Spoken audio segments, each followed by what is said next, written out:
Assalamualaikum warahmatullahi wabarakatuh. Selamat pagi anak-anak, jumpa kembali dengan Bapak di pembelajaran IPS. Kita akan melanjutkan jalan-jalan kita di negara-negara ASEAN yang sudah kita jumpai beberapa minggu yang lalu. Masih ada beberapa negara yang akan kita coba kunjungi dan kita kelilingi bersama-sama.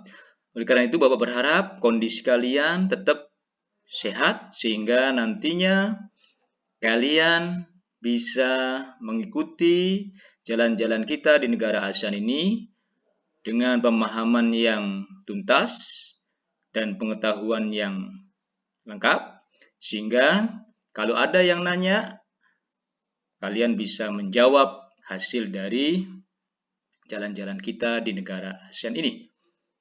Sebagai bukti, nantinya Bapak akan tanya satu persatu di antara kalian dari hasil jalan-jalan kita di negara ASEAN ini dengan menjawab soal-soal yang ada di CBT. Baik, kita akan lanjut perjalanan kita di negara ASEAN yang posisinya berada pada posisi paling utara. Negara apakah itu? Kalau belum jelas, perhatikan gambar bendera beserta lambang yang ada di monitor Anda. Negara apa? Belum ketemu? Ya, orang menyebutnya dulunya adalah negara Burma. Negara apa itu? Yaitu negara Myanmar. Oke, kita akan jalan-jalan ke negara Myanmar. Siapkan fisik Anda dan kesehatan kalian. Kita kenali dulu, negara Myanmar itu nama resminya apa? Nama resminya adalah, ini bahasa Myanmar, nanti kalau salah ucap mohon dimaafkan ya. Namanya Pye Daung Su Sosialis Tamada Myanmar Naigan, atau dalam bahasa Indonesianya yaitu Republik Sosialis Uni Myanmar. Ibu kotanya ada di Yangon. Pemerintahannya bentuknya adalah republik. Kepala negaranya dipimpin oleh seorang presiden, sedangkan pelaksana pemerintahannya, kepala pemerintahannya dilaksanakan oleh Perdana Menteri. Bahasa yang dipakai dalam berdialog di Myanmar itu menggunakan bahasa Myanmar, ini bahasa resminya. Tapi juga bisa menggunakan bahasa Inggris. Ada beberapa yang bisa bahasa Inggris, kemudian masih berkembang juga dialek lokal atau bahasa-bahasa lokal. Agama yang berkembang di negara Myanmar mayoritas itu beragama Buddha. Kemudian ada Islam, ada Hindu, Kristen, dan masih ada juga yang menganut kepercayaan animisme, yaitu kepercayaan terhadap roh-roh nenek moyang. Mata uang yang dipakai di dalam perdagangan di Myanmar itu menggunakan mata uang kyat. Jadi nanti silakan tukarkan uang rupiah Anda dengan uang kyat supaya nanti anak-anak bisa belanja di negara Myanmar. Penduduk yang menempati wilayah Myanmar itu mayoritas adalah dari etnis Tibet Burma. Ada 72%. Ya, makanya negara Myanmar ini disebut juga dengan negara Burma. Nah, etnis Tibet Burma ini dianggap sebagai pewaris peradaban bangsa-bangsa Pius dan bangsa Mun yang menempati dataran rendah Irrawaddy. Ini adalah dataran yang paling subur di wilayah Myanmar. Di samping itu ada juga suku San. Ini ada 9%, suku Karen 7%, suku dari Tiongkok ada 3%, dan orang-orang India ada 2%. Inilah gambaran awal negara yang akan kita jelajahi. Oke, sekarang kita akan menuju ke negara itu. Di manakah posisinya? Kalau kita sekarang berada di Indonesia, tepatnya di Pulau Bali, maka kita akan berangkat menuju ke arah barat laut. Oke, kita akan sampai ke wilayah Myanmar. Sekarang kita sudah sampai di wilayah Myanmar. Mari kita identifikasi posisi Myanmar satu per satu. Pertama, kita akan lihat kondisi geografinya dulu. Di manakah letak geografinya? Berarti kita harus melihat wilayah di sekitar negara Myanmar. Ada negara apa saja? Di sebelah utara itu ada negara Tiongkok atau Cina. Sedangkan di sebelah baratnya ada negara India dan Bangladesh. Di sebelah timur itu ada Tiongkok, Cina, kemudian ada Laos, ada Thailand. Ya, kemudian di sebelah selatannya di sini ada Teluk Benggala, ada Laut Andaman, juga ada negara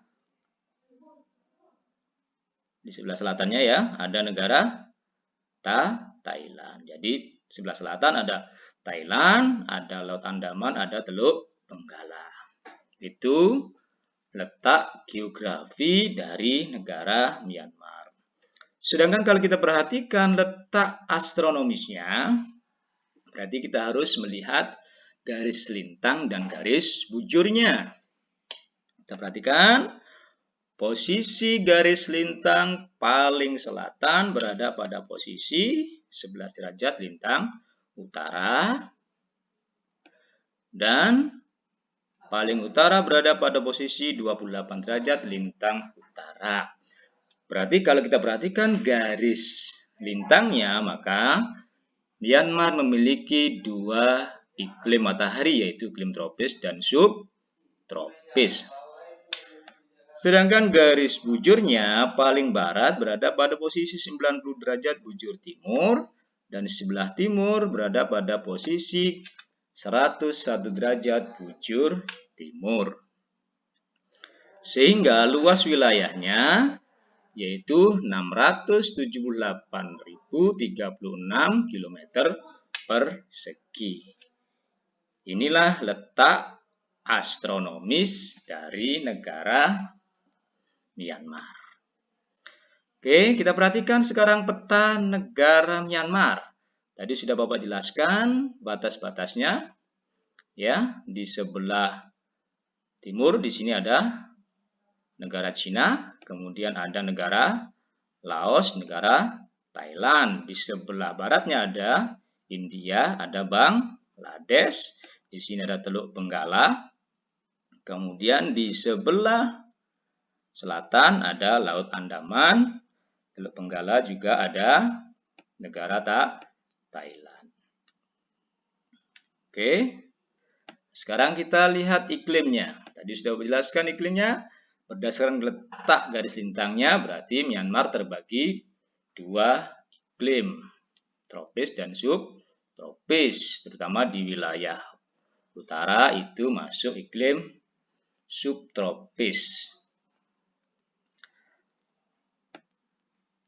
Di sekitar Khatulistiwa, suhu udara rata-rata sedang. Berarti di bagian selatan, bagian tengah rata-rata tinggi, dan bagian utara suhu udaranya dingin. Karena terdapat pegunungan tinggi, yaitu pegunungan Himalaya. Jadi masuk di deretan ini, India ya. Iklim Myanmar dapat digambarkan sebagai iklim muson tropis. Curah hujan tertinggi di pegunungan Arakan Yoma, di daerah pedalaman termasuk pelatusan, curah hujan rata-rata ya sekitar 1.300 sampai 1.900 mm, dan di dataran tinggi Mandalay merupakan zona kering. Bentang alam kita perhatikan. Negara Myanmar terbentuk dari dua lipatan pegunungan di sebelah barat dan sebuah patahan blok di sebelah timur. Ini berjejer ke utara ke selatan. Jadi posisi pegunungannya ini membentang dari utara sampai selatan. Di mana aja? Jajaran sebelah barat itu ada pegunungan di sebelah barat di sini. Ada pegunungan Leta, Bukit Chin, pegunungan Arakan Yoma. Itu berarti pada posisi Myanmar di sebelah barat ini. Ya, Arakan Yoma di sebelah sini, sebelah barat. Yang diliputi hutan-hutan lebat. Kemudian dataran rendah mengikuti aluran Sungai Irrawaddy. Ya, di Sungai Irrawaddy dan Sungai Sitang sampai ke pedalaman Mandalay. Kemudian hampir separuh wilayah Myanmar terletak di lembah Sungai Irrawaddy. Di Sungai Irrawaddy ada lembahnya dan cabang-cabangnya. Daerah aliran Sungai Irrawaddy bermuara di Laut Andaman. Jadi di sini posisinya muaranya. Ujungnya itu ada di Laut Andaman. Jadi sebelah dari utara sampai ke tengah bermuaranya di Laut Andaman. Daerah arah timur laut mengalir Sungai Salween. Di timur laut sini ada Sungai Salween yang menutup pelatasan melalui lembah yang sempit. Lembah sempit. Di bagian paling utara Myanmar terdapat gunung tertinggi. Jadi gunung tertingginya namanya Gunung Hakakabon Rezi. Ya, ini ada di sebelah utara. Hakakabon Rezi ini ya. Ini pegunungan paling tinggi di Myanmar. Oke. Bagaimana perekonomiannya? Jadi sama dengan negara-negara ASEAN yang lainnya, sebagian besar penduduk Myanmar juga masih mengandalkan di bidang pertanian, sehingga produk yang diekspor itu berupa beras, kacang-kacangan, ya ada ikan dan udang, bahan mineral, kayu, karet, batu perhiasan, dan gas itu yang bisa diekspor oleh negara Myanmar. Sedangkan impornya itu baja, mesin, suku cadang kendaraan bermotor, semen, minyak mentah, bahan baku kimia, dan pupuk. Jadi 65% untuk bermata pencaharian sebagai petani. Di antaranya masih bertani perekonomiannya. Nah, itulah gambaran tentang negara Myanmar. Jadi kita sudah jelajahi semua negara Myanmar, baik itu posisinya kita sudah sampai ke puncak gunungnya, kemudian kita sudah melihat kondisi perekonomian yang ada di negara Myanmar. Sekarang kita akan berlanjut perjalanan kita hari ini di negara yang kedua setelah kita ke Myanmar. Kita akan menuju ke sebelah selatan. Kita perhatikan gambarnya, ada yang kenal bendera negara mana ini? Belum kenal? Oke, lanjut. Nah, kita lihat lambang negaranya. Di situ ada tulisan bersekutu bertambah mutu. Ini harimau Malaya. Negara apa itu? Malaysia. Tetangga dari negara kita Indonesia. Oke, negara Malaysia kita sudah sampai di negara Malaysia. Kita kenali dulu sebelum nanti kita menjelajah lebih lanjut wilayah negara Malaysia. Malaysia pemerintahannya berbentuk monarki konstitusional, berarti berupa kerajaan atau kesultanan. Sehingga kepala negaranya dipimpin oleh seorang sultan atau raja yang diberi gelar yang dipertuang agung Sultan Abdul Halim Muazzam Shah, itu gelar raja atau kepala negara di Malaysia. Kepala pemerintahannya yaitu Perdana Menteri, sedangkan bahasa yang resmi dipakai di sana adalah bahasa Melayu. Ini sama rumpunnya dengan bahasa kita, bahasa Indonesia. Kemudian juga berkembang bahasa Inggris, bahasa Cina, dan bahasa Tamil. Agama mayoritas di sana adalah agama Islam, ini resmi, ada 50%, kemudian agama Buddha, 12%, ada kepercayaan Taoisme, itu 7%, ada Konghucu, Hindu, Kristen, ya. Mata uang yang dipakai dalam transaksi keseharian di negara Malaysia itu adalah mata uang ringgit atau dolar Malaysia, ya, mata uang ringgit. Nah, jadi kalau kita berkunjung ke sana ya harus punya uang ringgit, maka tukarkan dulu uang rupiah kita dengan uang ringgit supaya bisa belanja-belanja nanti di Malaysia. Sudah siap ya? Nah, kita tukarkan dulu di Indonesia. Ibu kotanya ada di Kuala Lumpur. Penduduk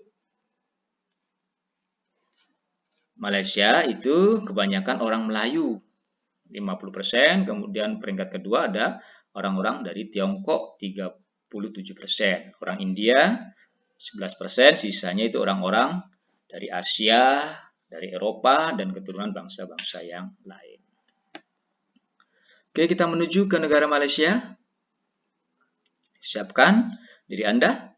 Sudah, kita terbang negara Malaysia. Oke.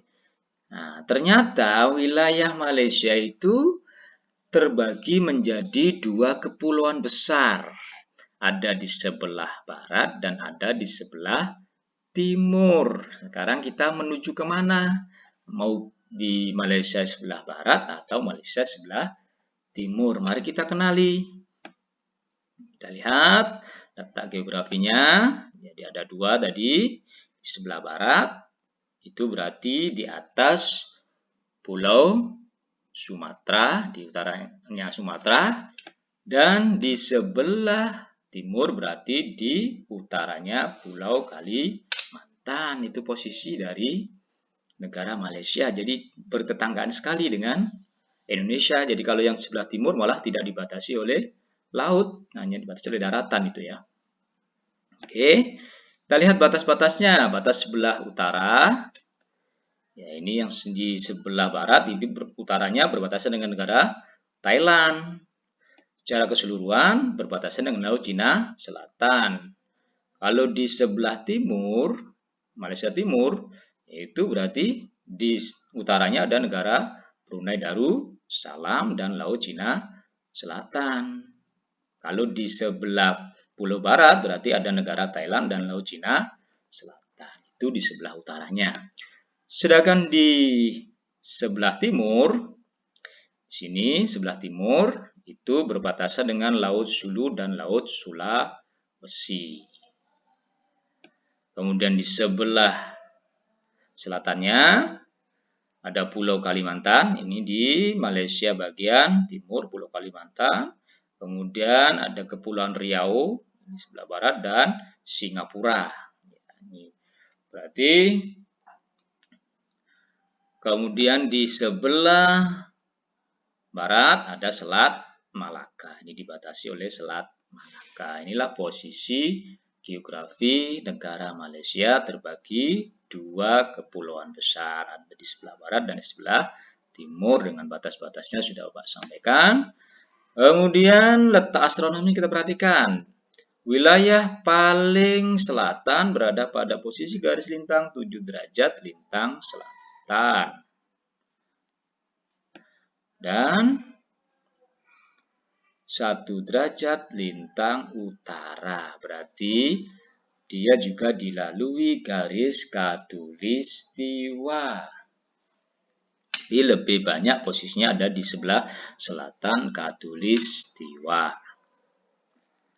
Dengan garis khatulistiwa dengan utaranya itu hanya selisih 1 derajat.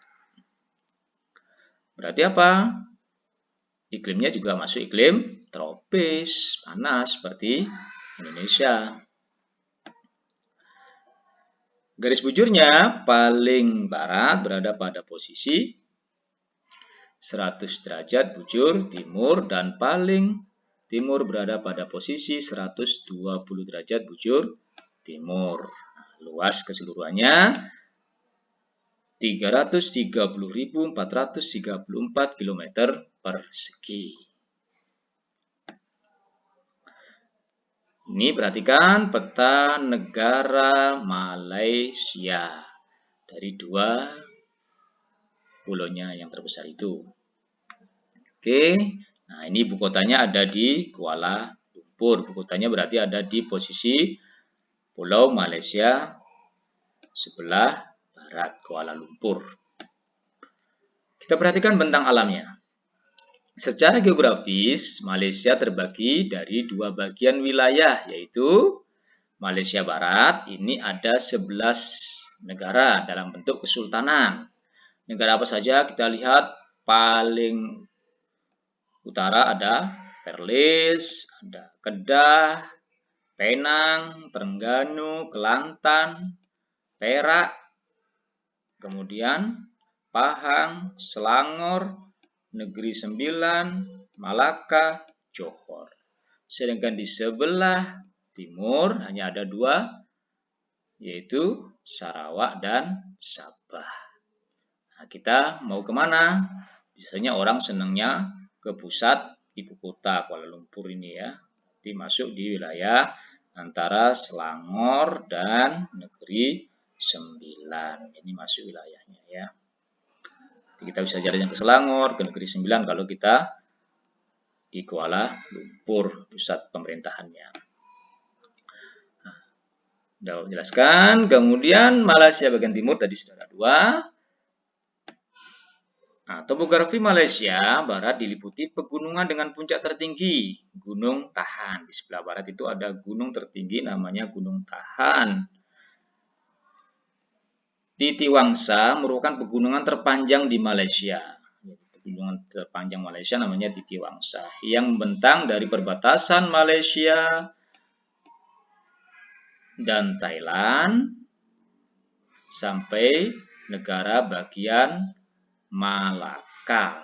Jadi dari ini kan Thailand ini membentang ya, sampai di Malaka. Dari utara berarti sampai ke negara Malaka, ini terpanjang. Namanya Pegunungan Titiwangsa. Daerahnya kurang subur, banyak ditanami kelapa sawit. Jadi Malaysia itu banyak pohon-pohon kelapa sawit, maka dia termasuk pengekspor CPO, ya kelapa sawit terbesar. Di bagian timur, ini berawa-rawa serta sungai yang pendek dan berkelok. Di Sarawak, gunungnya bukan gunung vulkanik di Sarawak sini. Ini gunungnya bukan gunung vulkanik, berarti nggak terlalu subur. Dan di Sabah, gunung vulkanik. Titik tertinggi wilayah timur namanya Gunung Kinabalu. Berarti ini adalah gunung tertinggi di Malaysia, namanya Gunung Kinabalu, tingginya 4.101 meter di atas permukaan laut.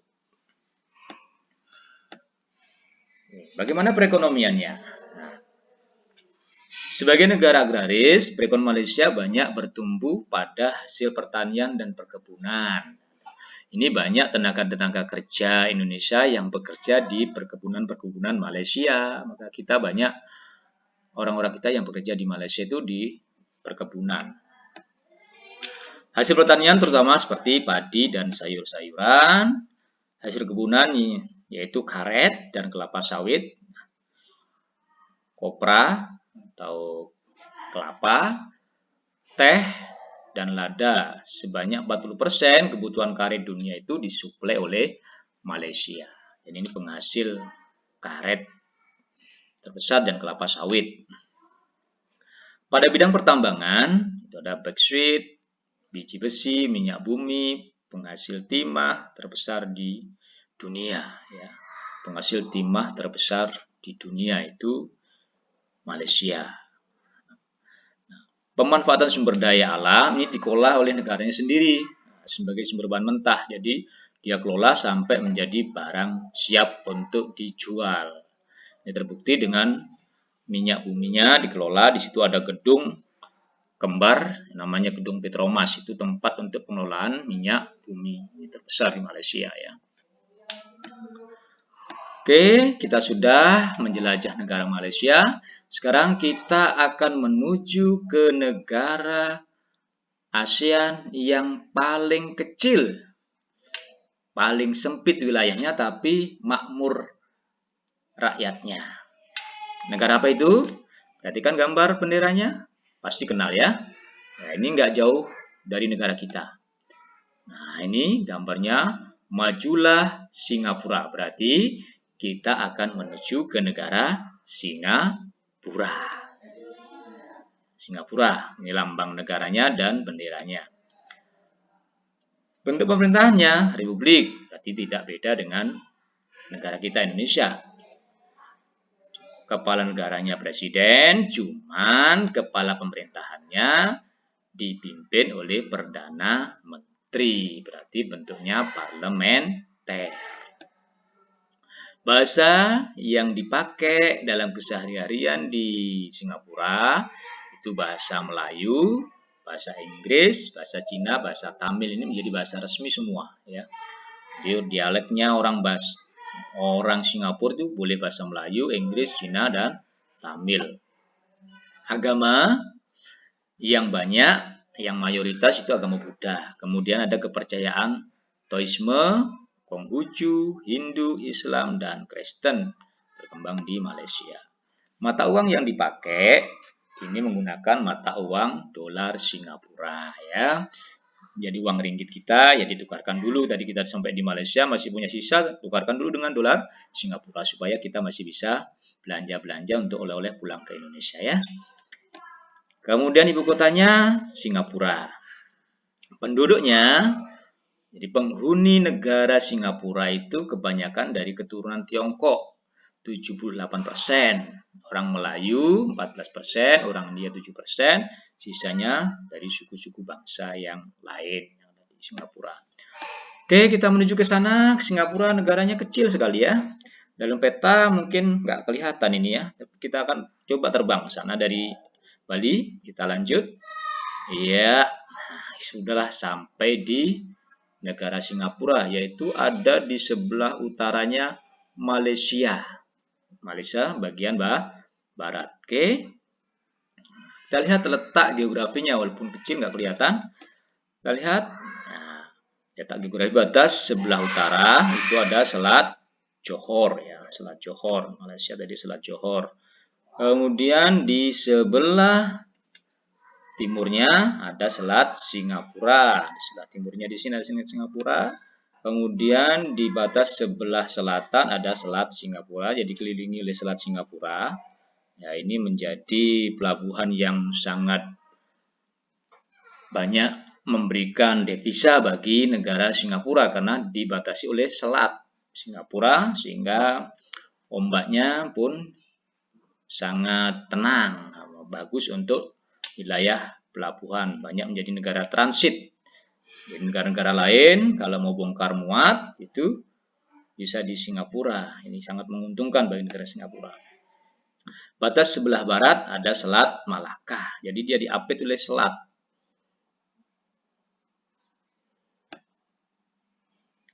Nah, inilah wilayahnya sangat strategis karena diapit oleh selat sehingga pelabuhan di sana di Singapura menjadi pelabuhan utama bagi bongkar muat wilayah-wilayah negara di Asia. Oke, kita lihat letak astronomisnya. Di paling selatan berada pada posisi 1 derajat 11 menit lintang utara, sedangkan paling utara itu 1 derajat 27 menit lintang utara. Ada di sebelah utaranya Khatulistiwa, tapi sedikit sekali selisihnya ya, jadi kecil sekali. Jadi hanya 1 derajat 11 menit sampai 1 derajat 27 menit, jadi sangat kecil sekali wilayahnya. Kemudian paling barat itu ada pada posisi 103 derajat 39 menit bujur timur sampai 104 derajat 5 menit bujur timur. Sangat kecil, makanya wilayahnya hanya 697 km persegi. Sangat kecil sekali wilayahnya. Oke, kita lihat. Diperbesar petanya, kita perhatikan peta negara Singapura. Di batas-batasnya sudah Bapak jelaskan. Ternyata setelah diperbesar petanya, wilayah Singapura itu juga ada pulau-pulau kecil. Kita perhatikan bentang alamnya. Secara geografis, Singapura memiliki beberapa pulau kecil. Di antaranya itu ada ini Tekong besar, ya, ada Pulau Upin, ya, dan ada pulau ini ada Cerong, ya. Jadi ada pulau-pulau kecil. Kemudian bentang alam pada umumnya relatif datar. Jadi wilayahnya ini tidak memiliki wilayah yang tinggi, tidak ada pegunungan tinggi, hampir seluruhnya datar.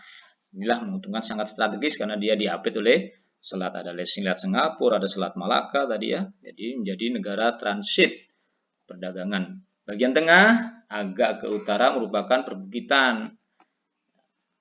Tengah agak ke utara ada bukit, ya Bukit Timah. Ini bukit paling tinggi di Singapura. Ada Bukit Gombak, Bukit Panjang, dan Bukit Mandai. Bagian timur berupa dataran rendah dan dataran aluvial serta sebagian rawa-rawa. Jadi secara bentang alamnya kita perhatikan tidak memiliki sumber daya alam yang begitu baik ya. Daerah barat daya memiliki relief bergelombang diliputi rawa-rawa dan lembah-lembah yang kering, ada juga yang dilaliri sungai. Ini di sebelah barat daya. Ini ya, yang terpecah-pecah pulau kecil-kecil ini, ya ini berupa gelombang, rawa-rawa, lembah yang kering, dan juga ada yang dialiri sungai. Nah,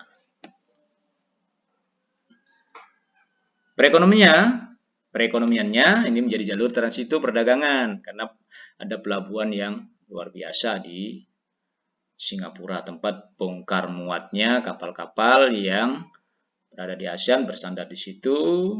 Nah, setelah bongkar muat kembali lagi, jadi punya pelabuhan yang luar biasa. Mata pencarian penduduk Singapura kebanyakan di sektor industri.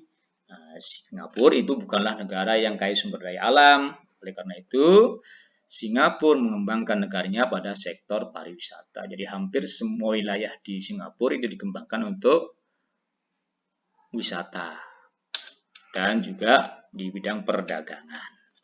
Nah, itulah jalan-jalan kita pada hari ini. Kita sudah menuju ke 3 negara. Mudah-mudahan jalan-jalan kita ini ada pengetahuan yang bisa kalian dapatkan sehingga nanti setelah jalan-jalan kalian ditanya bisa menjawab. Ya, di Myanmar ada apa saja, di Malaysia ada apa saja, di Singapura juga ada apa saja. Demikianlah, saya cukup sampai sini. Silakan nanti kalian kerjakan di soal GPT. Saya akhiri. Wassalamualaikum warahmatullahi wabarakatuh.